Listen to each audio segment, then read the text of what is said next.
কিছু চিনো, এত কিছু মানুষ চিনে। সকালবেলা শ্রীনগর থেকে গান করে জয়পাড়া এসে হোটেলে খাইতেছি, সবাই চিনলো, ওই যে বয়াতি আইছে। তুমি একজন শিল্পী হইয়া পীর সাহেব চিনো না? আমি তো এই কথা আগেই কইছি বাপ, চোখের মধ্যে আমার সমস্যা। আমি যদি চিনতেই পারতাম তাহলে কি আর আমি এখন এই জায়গায় পড়ে রয়েছি আপনার মনে হয়?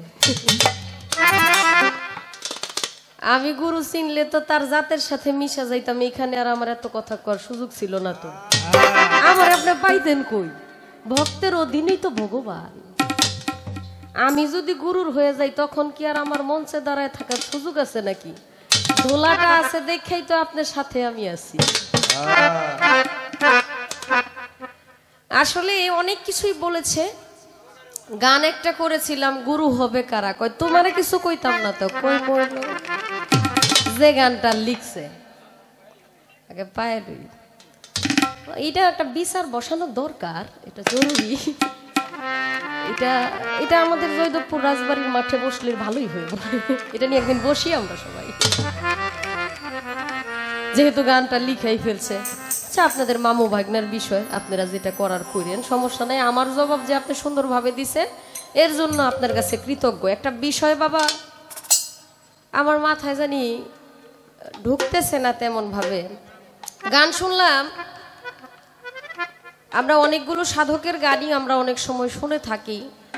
বাবাজান যখন মিউজিক করতেছিলেন গানের মধ্যে আমি শুনলাম, প্রেমের গাছে একটা ফল রসে করে টলপল, সেই ফল গুরু খাইয়া শিষ্যেরে দিলে অমর হয় সে সংসারে। আসলে এমন একটা গান, কালুসা ফকিরের গানটা। এখন কালুসা ফকিরও অনেক বড় মাপের সাধক, উনি অনেক বড় মাপের একজন ঊর্ধ্বের মানুষ ছিলেন। রাধা বল্লভ খুব উচ্চ মাপের একজন সাধক। রাধা বল্লভের এক কালামের মধ্যে আছে, জানো না রে ও ভ্রান্ত মন কিসে গুরুর ভজন হবে, যার সাথে নাই প্রেম প্রীতি তার পূজায় কি মন বসিবে, জানো না রে ও ভ্রান্ত মন কিসে গুরুর ভজন হবে। প্রেম সোহাগায় কাছে ডেকে প্রিয় কিংবা প্রিয়জন, প্রাণ বল্লভ গোবিন্দ জেনে দিও তারে আলিঙ্গন, তোমার মুখে যাহা মিঠা লাগে সপে দাও প্রাণ বন্ধুর ভোগে।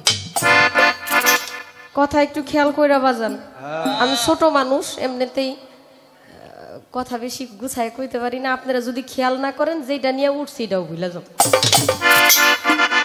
কালুসা ফকির বলল, প্রেমের গাছে একটা ফল রসে করে টলমল, সেই ফল গুরু খাইয়া শিষ্যেরে দিলে শিষ্য অমর হইব। রাধা বল্লভ বলল, নিজে খাইয়া শিষ্যেরে দিতে হইব, মানে শিষ্যে খাইয়া গুরুকে দিতে হইব, মানে তোমার মুখে যেটা মিঠা লাগবে ওইটা গুরুরে দিবা। বাজান আপনি একটু বলবেন, আমি খাইয়া আপনারে দিব না আপনি খাইয়া আমারে দিবেন? এক সাধকে বলল গুরু খাইয়া শিষ্যরে দিলে অমরত্ব লাভ করবে। আবার আরেক সাধক বলতেছে তোমার মুখে যেটা মিঠা লাগবে ওইটা গুরুর চরণে দাও। কারণ আমি তো বেকায়দার মধ্যে পড়ছি, আমি কি আগে খায়া আপনার চরণে দিব নাকি আপনি আমাকে খায়া দিলে আমি অমৃত খায়া সাধন মানে সাধক হয়ে যাব? এই জিনিসটা আসলে কি বাবা? এটা আমি আসলে অনেকক্ষণ চেষ্টা করছি, মানে প্রতিদিনই প্রায় গান, এরপরও এত টেনশন করলে আমি তো অনেকটা হয়ে গেছি। অনেক দিন হয়েছে, আর এমনিতে সারা রাত্র সজাগ থাকলে মানুষের অনেক কিছুই ঠিক থাকে না আর কি, শরীর স্বাস্থ্য এমনিতেই অবনতি হইতেছে। এখন আপনার এই কথা শুনে আমি যে টেনশনটা করছি বাবা এতক্ষণ সময়, মানে আমি চিন্তা করতেছি আমি গুরুকে কি করে ভক্তি শ্রদ্ধা করব, আমি কি আগে ওনার কাছ থেকে নিব না আমি কিছু দিব? আমাকে প্রশ্ন কইরা বসছে, কয় এটা দয়ালের দরবার থেকে ফায়েজ আইসা পড়ছে, তুমি আমার আগে কথাটা বলো, আগে ঋণ পরিশোধ করি। বাজান আপনি যেহেতু আমার সাথে একটু প্রেমের দেশে চলে গেছেন, আপনার সাথে কিছু না বললে তো আর হয় না। এখন আমরা একটা বিশাল গভীর জায়গায় চলে গেছি। গুরুকে প্রথম দেখলে তোমার কি দিতে হয়, কি করো গুরুর কাছে যাওয়ার পর? বলছে না কথাটা? হ্যাঁ, গুরুর কাছে যখন একজন শিষ্য যাবে আসলে তার করণীয়টা কি? করণীয় তো বাজানো অনেক কিছুই। গুরুকে দেখার সাথে সাথে আমার ভিতরে যে মহব্বত, যে প্রেম জাগ্রত হবে, আমার গুরুর চরণে আমার একটা ভক্তি দেওয়া দরকার। প্রথমেই আমার গুরুকে আমি দেখছি, ভক্তিটা দেওয়ার পর আমার কাছে যা থাকবে, মানুষ সামাজিকের মানে সামাজিকতার জন্য দেখানোর জন্য অনেক সময় হাদিয়া দেয়, টাকা পয়সা দেয়, যে গুরুর চরণে টাকা দিলাম। আসলে টাকা পয়সা গুরুর কাছে কিছুই না। টাকা আজ আছে কাল থাকবে না। টাকা টাকা দিয়া গুরু কি করবে? গুরু কি আর টাকার কাঙাল নাকি? আমার চোখের জলই আমার গুরুর কাছে নজরানা স্বরূপ। এখন আপনি বলতে পারেন আমি আজকে গুরুর ভূমিকায়, খাদিজা শিষ্যের ভূমিকায়, কিন্তু খাদিজা তো আমার ভক্তি শ্রদ্ধা কিছু জানাইলো না। এই কথা যদি ভাইবা থাকেন তাইলে বলবো আমি দাঁড়ানোর আগে আপনার চরণের দিকে তাকাইছিলাম, হয়তো বা আপনি সেটা খেয়াল করেন নাই। পাশে একজন লোক বসা ছিল তখন, যদি ওইটা খেয়াল কইরা থাকতেন তাইলে হয়তো বা এই কথা বলতেন না। এরপরেও বলছেন, ভালো বলছেন। আমি যখন প্রথম বছর বায়াত হইতে গেছি, আজ থেকে 12 বছর আগে, মাইজভান্ডার শরীফ, আমার আব্বার সাথে বায়াত হইতে গেছি। হাই রে লোক রে বাবা! মাইজভান্ডারের যে মূল গেট, ওই গেট থেকে আব্বা আমারে কুলে করে নিয়ে গেছে। আমি তো অনেক ছোট, এত মানুষের জন্য দাঁড়ায় যাওয়ার সুযোগ নাই। আমার জুতাগুলা গাড়ির মধ্যেই রাখা ছিল, বাস দিয়ে গেছিলাম অনেকদিন আগে। তখন ওই বাসের মধ্যে যে সিটে বসার সুযোগ আমার নাই। ওই সিটের উপরে যে মানে থাকে, ওই সিটের উপরে বসলে আমি এইভাবে সামনে দিয়ে দেখতে পারতাম গাড়ি যাইতেছে। আর এছাড়া সিটের ভিতরে দাঁড়াইলে আমি সিট বরাবর হয়ে যেতাম বাসের মধ্যে। আব্বার সাথে একসাথে বায়াত হইছি। প্রথম বছর বাজানের সাথে দেখা করার সুযোগ হয় নাই। খুব দূর থেকে সাদা এক কাপড় দিছে, ওই কাপড়ে দইরা বায়াত হইছি। এত ভিড়, দেখা করবো কেমনে? ভক্তি শ্রদ্ধা করার একটা সুযোগ লাগবো না? কারণ এত কিছু থাকলেও প্রথম করণীয় আমার ভক্তি দেওয়া, কিন্তু এত ভিড়ের জন্য আমি ভক্তি পর্যন্ত যাইতে পারি নাই। বুঝছেন বিষয়টা? সেখানে তো এই অবস্থা হইছে। আশা করি আপনি আমার কথা বুঝতে পারছেন। আর যেটা আপনি চাইতেছেন, কারণ আমি তো যারে ভালোবাসি তার জন্য তো আমার সব কিছু উজাড় করে দিব। ওইটা একটু সামনে আছে বাজান, যেটা আমি দিব ওইটা চুরাশির ভক্ত। ওই যে ভক্তিটা দিব ওইটার মধ্যে আর কোনো কিছু বাকি থাকবে না, সম্পূর্ণটা আপনার হয়ে যাবে। আশা করি আপনার কথার মীমাংসা আপনি পাইছেন। যদিও আপনার মতো অনেক বেশি কথা, অনেক সুন্দর করে কথা আমি বলতে পারি না। আমি ছোট মানুষ, জানি কি বলবই কি, কিন্তু আমি খুব মানে দ্বিধাদ্বন্দ্বের মধ্যে আছি। আপনি শুধু খালি আজকে দ্বিধাদ্বন্দ্ব সরায় দিবেন। এই যে কুয়াশা পইরা আমার সব জিনিস এরকম অন্ধকার হয়ে যাচ্ছে, এই অন্ধকার যেন আর না থাকে, এগুলো আপনি সব পরিষ্কার করে দিবেন। গুরু হইল পরিষ্কার করার জন্য। উনি আমাকে পরিষ্কার না করলে, আমার এই সাদা খাতার মধ্যে উনি কিছু না লিখে দিলে আমি আসলে কিছু লিখতে পারি না। আপনারা যারা গুরু, আল্লাহর ওলি, আল্লাহওয়ালা, সাধক, তারা বলে দেহের মধ্যেই সবকিছু যা আছে ব্রহ্মাণ্ডে তাহা আছে মানব ভাণ্ডে। এখন এই দেহের মধ্যে যদি সবকিছুই থাকে, আমি তো বাবা এত কিছু পাই না। আমি তো দেখতেছি হাত পাও, চক্ষু, কর্ণ, শরীর কাটলে রক্ত বের হয়, কান্না করলে চোখের জল আসে, এই পর্যন্তই দেখি। আমি তো এত কিছু দেখি না। যদি এই দেহের মধ্যে সবকিছু থেকে থাকে, এই দুনিয়ার মধ্যে যা আছে সবকিছুই দেহের মধ্যে আছে, তাহলে এই দেহের কোরআন শরীফটা কোথায়? এই দেহের কোরআনটা আসলে আমাদের মধ্যে কোথায় আছে? এই বিষয়টা নিয়ে একটা গান রাখি, এরপর দেখা যাক কি হয়।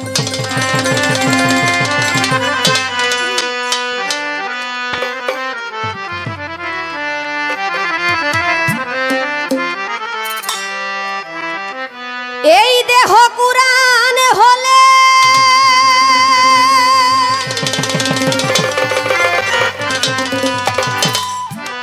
এই দেহ কুরআন হলে দেখাও কুরআনের প্রমাণ।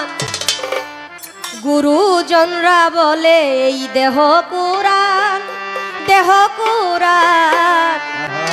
গুরুজনরা বলে এই দেহ কুরআন। এই দেহ কুরআন হলে দেখাও কুরআনের প্রমাণ। এই দেহ কুরআন হলে দেখাও কুরআনের প্রমাণ। গুরুজনরা বলে এই দেহ কুরআন, দেহ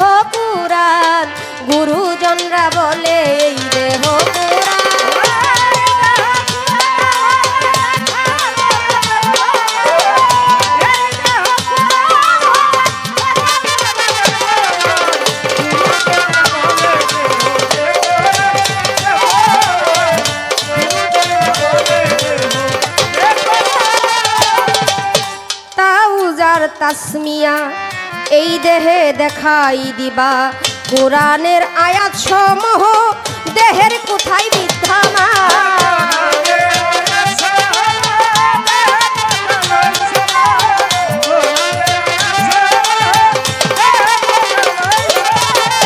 গুরু গো তাউজার তাসমিয়া দেহে আমায় দেখাইবা কোরআনের আয়াত সমূহ দেহের কোথায় বিদ্যমান যার জবরার নক্তাগুলো দেহের কোন কোন জায়গায় আছে বলো যার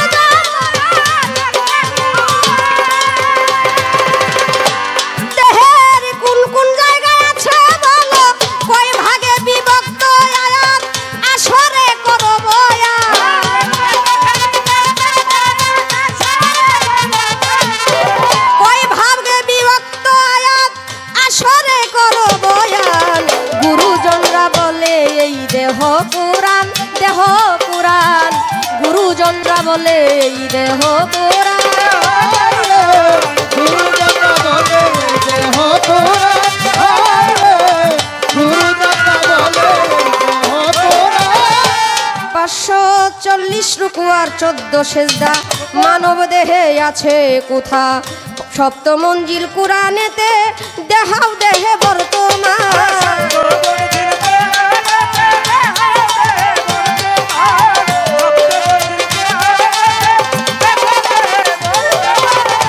540 রুকু আর 14 সেজদা মানব দেহে আছে কোথা সপ্ত মঞ্জিল কোরআনেতে দেখাও দেহে বর্তমান 114 সূরা দেহের কোন কোন জায়গায় দেয় ইশারা সূরা শব্দের অর্থ কি তুমি বলিলে শুনবে আসে গান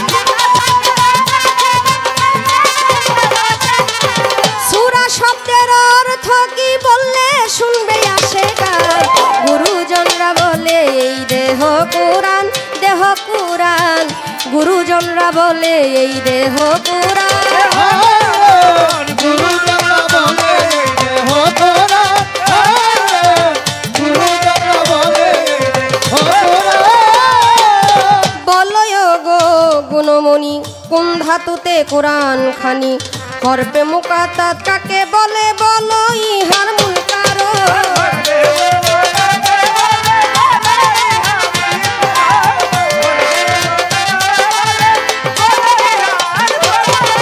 বলয় গো গুণমণি কোন ধাতুতে কোরআন খানি হরফে মুকাতাত কাকে বলে বলো ইহার মূল কারণ কোরআন নাজিল হইল হরকত সারা বাজান এগুলো বসাইল কারা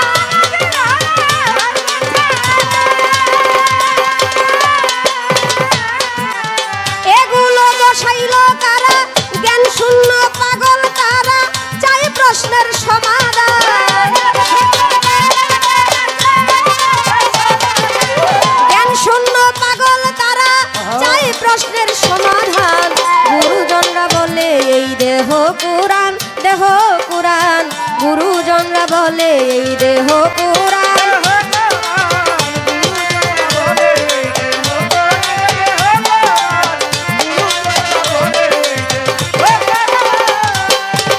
এই দেহ পুরাণ হলে দেখো পুরাণের প্রমাণ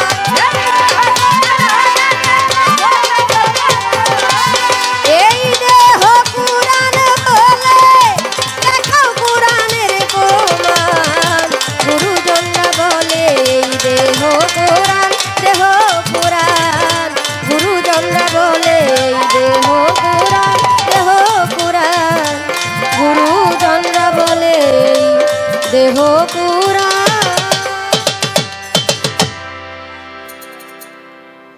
যা আছে বিশ্ব ব্রহ্মাণ্ডে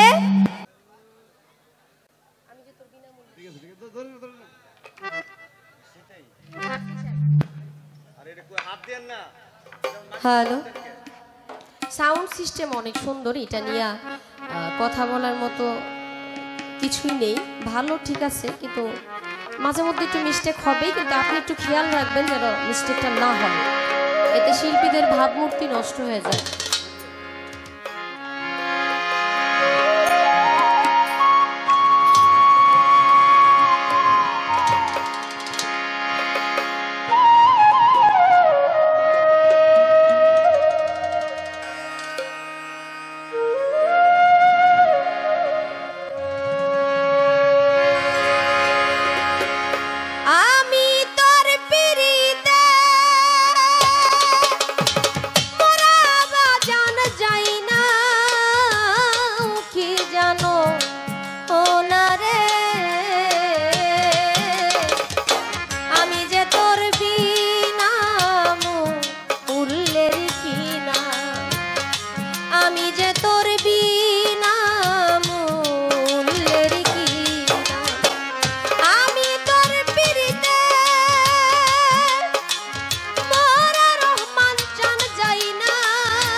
প্রেমের আগুন